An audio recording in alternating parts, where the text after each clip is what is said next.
Aqui você ouve as notícias que os outros não dão. Jornal Brasil Atual. Agora são 8h07 e fazemos contato com o advogado e professor de Direito da Universidade de Fortaleza, Unifora, integrante da Associação Brasileira de Juristas pela Democracia, ABJD, Marcelo Uchoa. Bom dia, Uchoa. Bom dia, Glauco. Bom dia, Ana Rosa. É um prazer mais uma vez participar do Bom Dia Brasil Atual. Opa, a gente que agradece a sua participação aqui no Jornal Brasil Atual, Uchoa.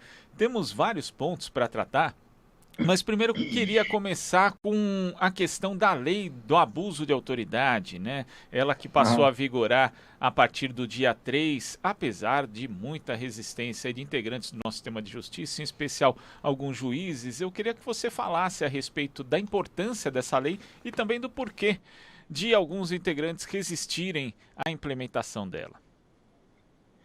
Olha, Glauco, a lei de abuso de autoridade ela não tem absolutamente nada demais. Ela apenas leva para uma situação em que se visibiliza um cenário em que o abuso de autoridade ele pode acontecer não só no executivo, mas também no judiciário, também no parlamento e também nos órgãos de controle e tribunais de contas.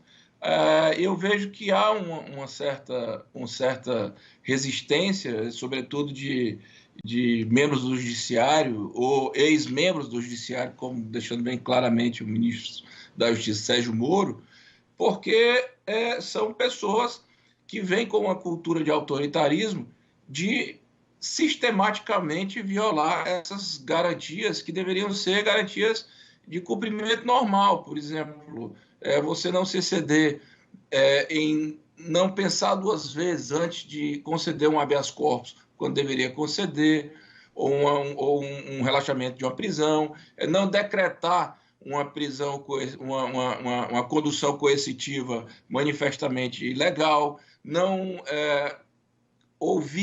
quebrar o sigilo telefônico sem uma autorização judicial. Então, a resistência ela parte dessas pessoas que acham que o Brasil deve ser um Estado totalmente sem lei e que elas, por si só, podem ter o juízo final sobre esse tipo de ação. Mas a lei de abuso de autoridade ela não tem absolutamente nada de destoante com a normalidade que pressupõe a Constituição e seus fundamentos. Por isso que eu acho que foi um avanço civilizatório a aprovação da lei em setembro, salvo engano, do ano passado, que começou a viger agora no início desse mês de janeiro. E existem alguns aspectos dessa lei, né? Vendo aqui, Uchoa, por exemplo, as autoridades não podem divulgar em suas próprias mídias e para a imprensa imagens do investigado ou acusado. A lei também proíbe as autoridades de divulgar imagens sem relação com a prova que se pretenda produzir e que expõem a intimidade ou a vida privada ou que ferem a honra ou a imagem da pessoa que está sendo investigada. A gente tem aqui, por exemplo, no Brasil, programas policiais que vivem disso, né? Na verdade, as pessoas são expostas e, na verdade, essa privacidade já era protegida por outros dispositivos legais, só que não existia essa tipificação como está aqui na lei de abuso de autoridade. Então isso de fato é um avanço, não, Uchoa?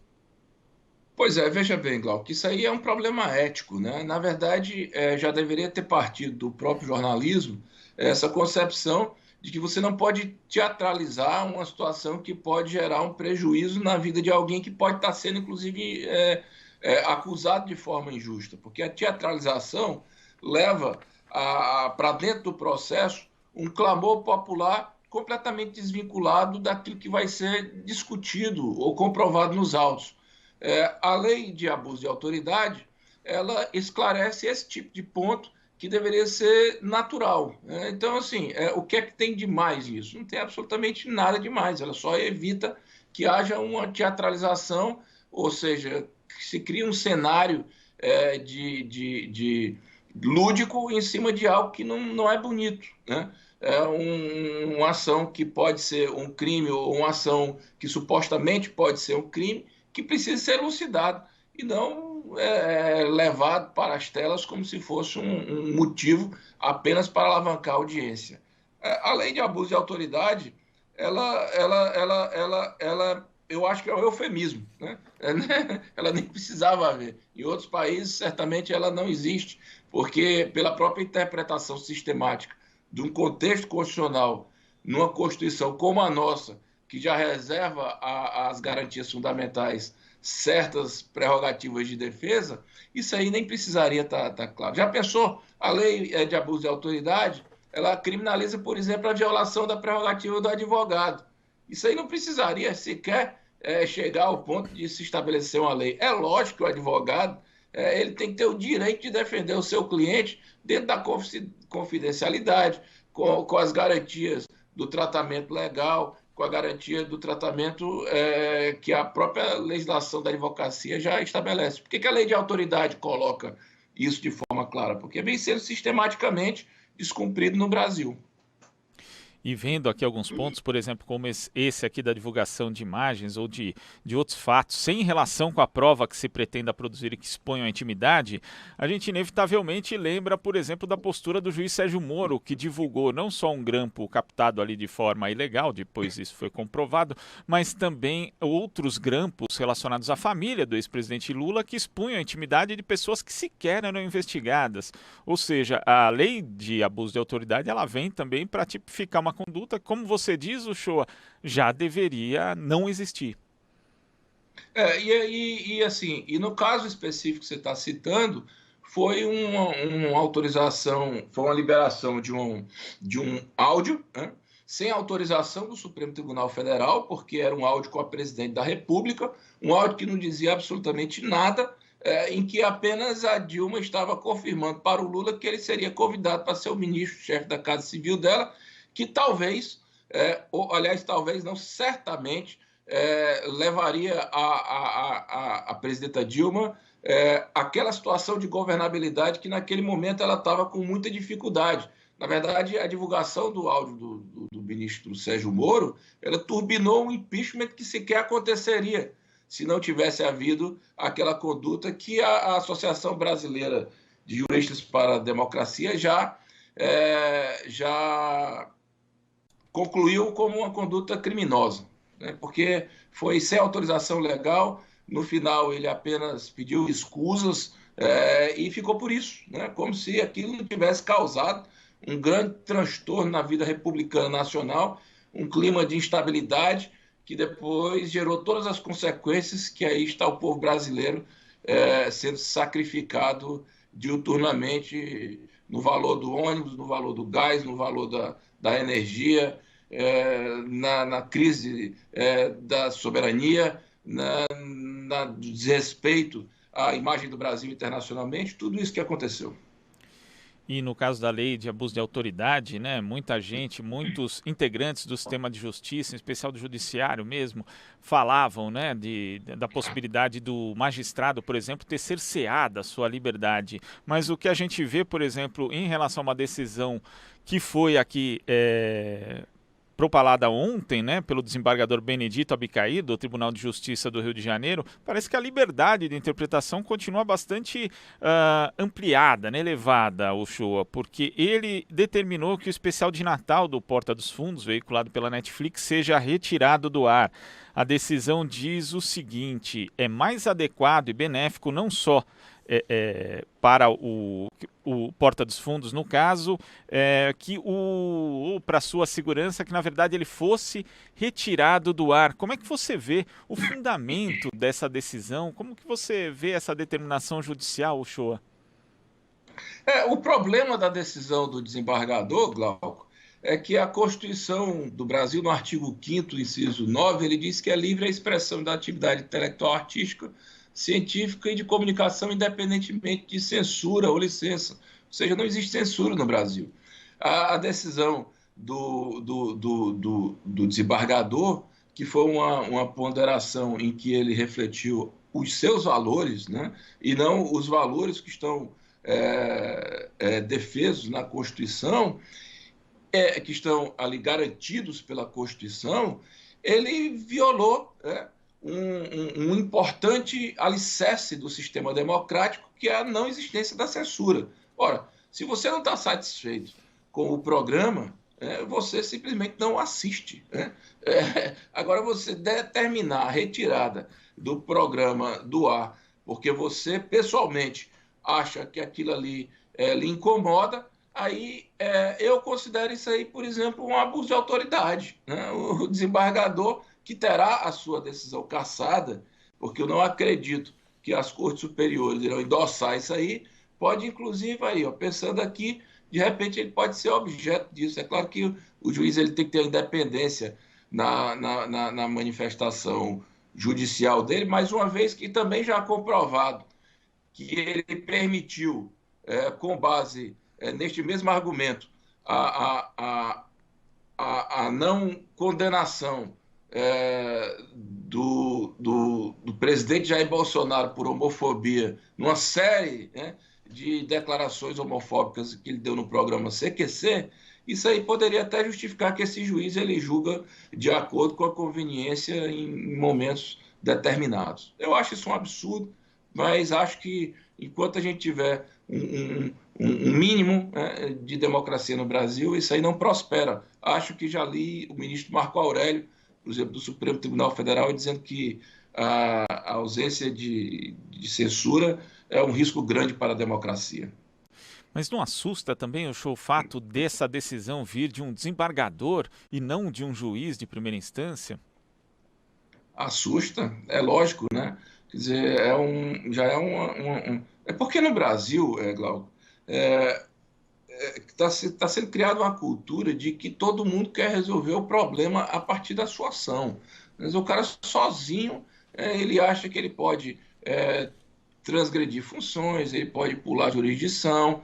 Depois que o Sérgio Moro levou para Curitiba processos que deveriam correr normalmente em São Paulo, depois que as decisões de primeiro grau passaram a vincular tribunais superiores, da forma como aconteceu, que foi criada aquela ideia do juiz herói, outros juízes, outros desembargadores se acham com o direito também de querer exercer esse papel. Só que esse papel não existe, né? As pessoas são falíveis.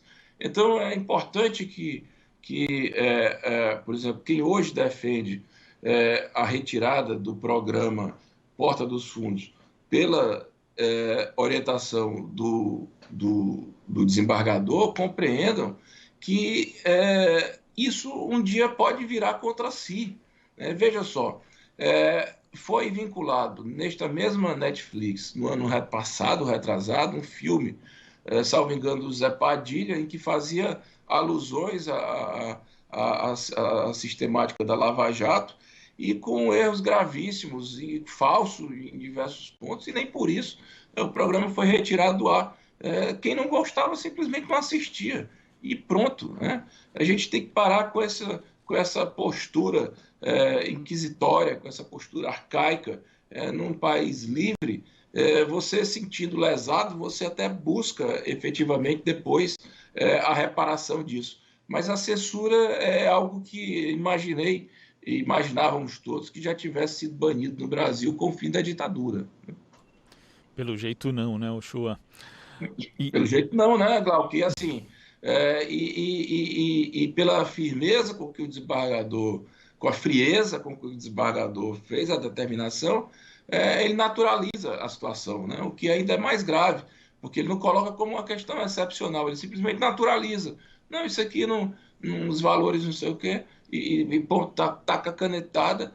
Não, meu amigo, não pode ser assim, né? Enquanto existe uma Constituição, existe um artigo 5º, inciso 9, estabelecendo a não censura como cláusula pétrea, isso aí tem que ser observado. Isto é básico no direito, veja só.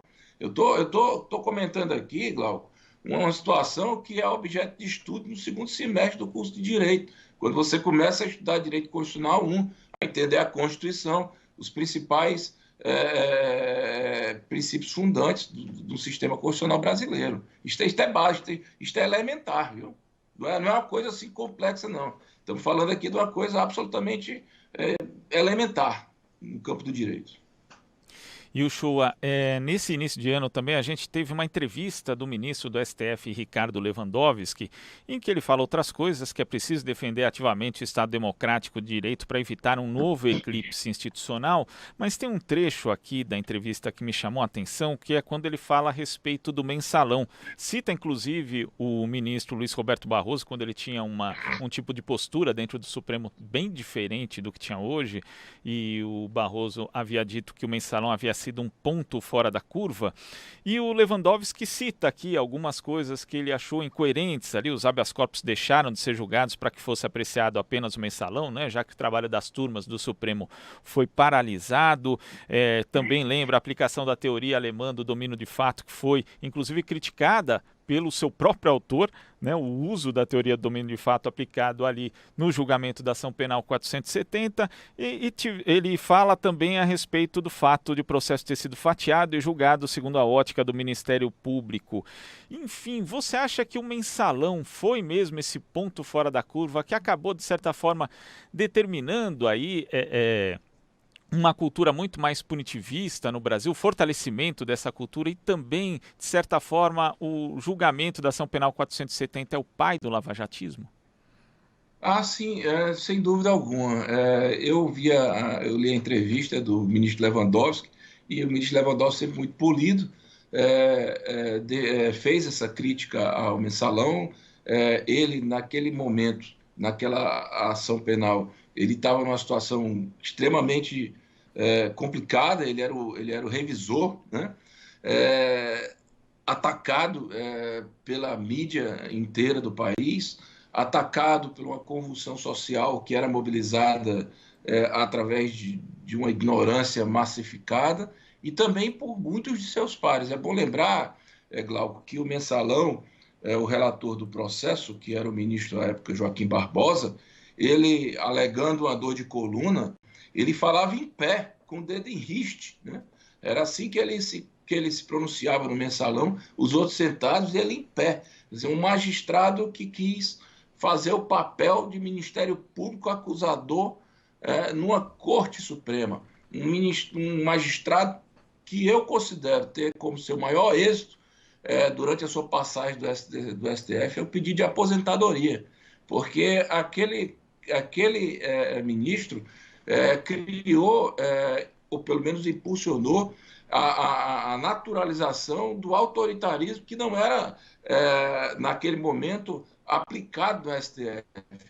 Todo esse conjunto de coisas que você citou, que o ministro Lewandowski comentou, como a suspensão do julgamento de todos os processos, a não concessão de habeas corpus, tudo isso aí é um estado de coisas assim inconstitucionais e absurdas que provocou com que o mensalão desse o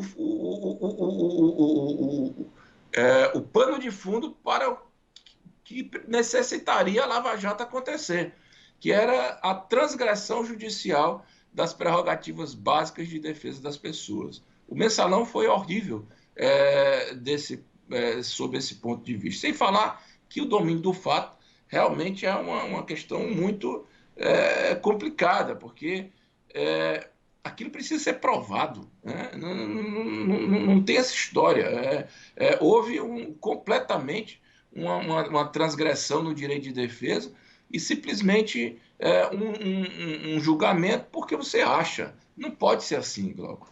O mensalão, o ministro Lewandowski, ele fez essa entrevista, como eu repito, de uma forma muito polida, mas ele expressou ali toda a sua dor por ter tido que passar pelo constrangimento grave de querer ser juiz numa corte que se mostrou incapaz de ser uma corte de magistrados. Essa que é a verdade. O mensalão foi um erro, né? Um erro que gerou condenações que não deveriam ter acontecido, que matou pessoas, e que deu pano de fundo para que a Lava Jato acontecesse. Que a Lava Jato, eu acho que é o maior prejuízo da história recente, da história desse país e das democracias modernas. Eu sempre coloco isso e coloco com muita consciência, porque destruiu não só o sistema de justiça nacional, mas destruiu também a economia, destruiu entregou a soberania do Brasil e permitiu a criminalização da política a ponto de se eleger um governo abertamente fascista, num país que apontava, que despontava para o mundo como um país democrático, diverso, plural, tolerante, né, e capaz de conviver com as diferenças. Houve todo um retrocesso em marcos civilizatórios por causa da Lava Jato e por causa do Mensalão, anteriormente à história da Lava Jato, né? Aliás, o Mensalão começou com a história dos 40, né? Por que 40? Porque era 40 ladrões e teria o Alibaba. Quer dizer, você já vê aí todo um artifício, uma arquitetura montada para criar um espetáculo. Foi aquilo ali que foi inaugurada pela ação penal... Mensalão 470, né? Ação penal 470. Isso. Que inclusive, o Lewandowski diz na entrevista que nem gosta de chamar de mensalão, e realmente ele tem razão. Porque não houve. Não houve, efetivamente. A história demonstrará isso, não tenha dúvida. E o Shoa, dentro desse aspecto aí do espetáculo midiático, calcado numa cultura punitivista, a gente teve em 2019 talvez o pior ano da Lava Jato, né? Porque ela sofreu alguns reveses durante esse período. Você acredita que em 2020 vai continuar essa resistência justamente a isso que você chama de transgressões do ponto de vista jurídico? É porque, na verdade, o que aconteceu? Foi o estopim, né? A Lava Jato escancarou para o mundo, para o Brasil especificamente, que havia um excesso grave nas ações judiciais. A lei de abuso de autoridade que a gente comentou é um resultado disso, né? Talvez não tivesse havido a necessidade de uma lei de abuso de autoridade se não tivesse havido a Lava Jato. A lei também que criou o juiz de garantias é uma outra lei que estabelece claramente um freio, né? Montesquieu já dizia: quem tem o poder tende a dele abusar. Então, essas normas, elas foram todas pensadas no sentido de começar a colocar os pingos nos is. E o Supremo Tribunal Federal, ele se mostra também incomodado, porque o Supremo Tribunal Federal, eu noto claramente na postura de certos magistrados a percepção de que enveredaram num caminho que talvez no começo pensasse que fosse o mais correto, mas chegaram à conclusão de que era o caminho errado.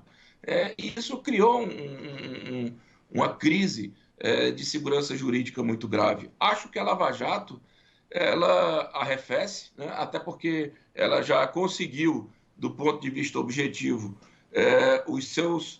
preencher aquilo que de fato ela queria. Quer dizer, ela já impediu o presidente Lula de se candidatar à presidência da República, ela já conseguiu ao ministro Sérgio Moro o status de ministro da Justiça, no novo governo fascista.